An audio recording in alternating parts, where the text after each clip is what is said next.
Goku vs. Cosmic Armor Superman. Yes, my heart was not satisfied. That's why we are back again to destroy Cosmic Armor Superman. Before this, we already made a long comparison video of Krillin versus Cosmic Armor Superman, but in that video, a lot of things went wrong, and the biggest issue was that Krillin's scaling was wrong. But forget all that.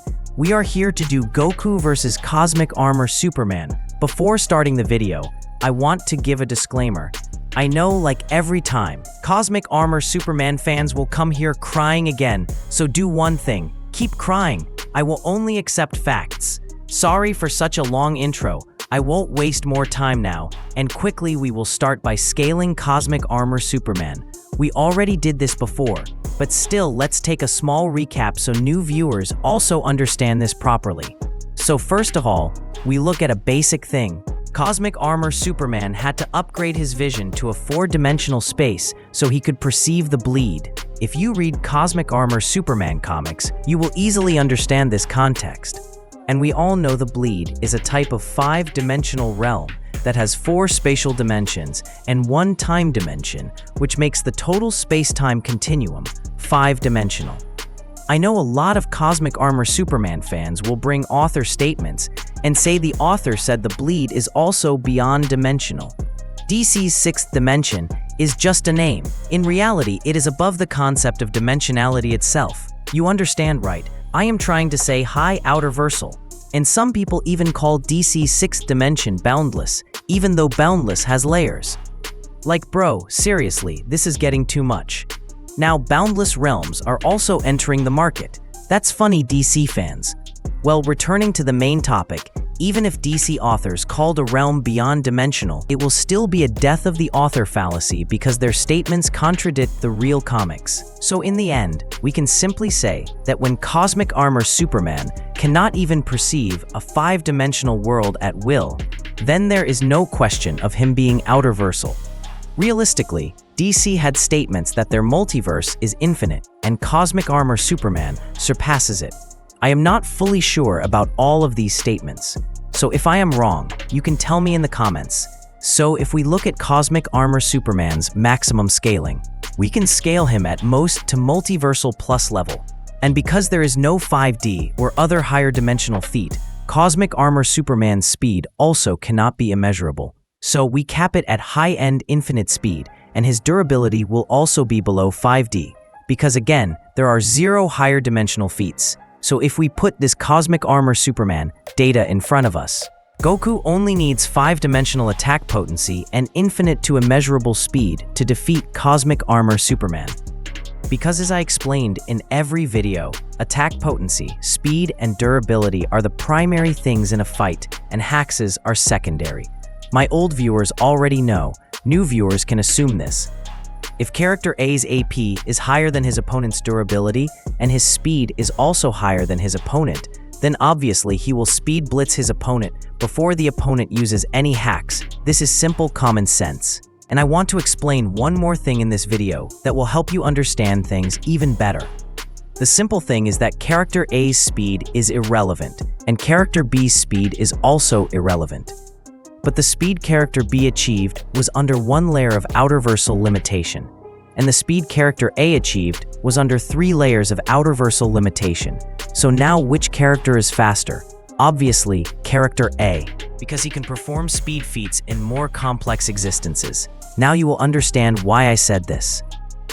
Because in this battle, I am going to give Cosmic Armor Superman a cheat code so that only for today's video, he scales to high outerversal level with irrelevant speed, so he becomes a very hard opponent for Goku. Otherwise, 4D Cosmic Armor Superman would get erased just from Goku's aura charge. Well, Cosmic Armor Superman's scaling is done. Now we move directly to Goku. Before starting Goku's scaling, I want to talk about something. Whenever a Dragon Ball hater sees Dragon Ball outerversal scaling, they say things like, in Dragon Ball's otherworld physical beings exist, there are buildings, a physical being cannot be outerversal. Grand Priest added time to World of Void, blah blah blah.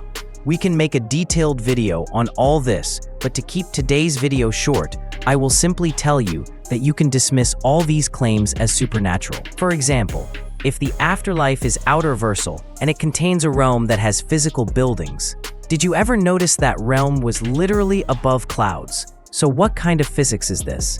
And Kai is also non-physical. It has no actual form. So obviously Dragon Ball characters can have beyond-dimensional AP if we scale properly. That is why all those claims are trash, because fiction itself is not real. The science inside it is also science fiction. So if you use real-life physics to debunk fiction, congratulations, you committed appeal to reality fallacy.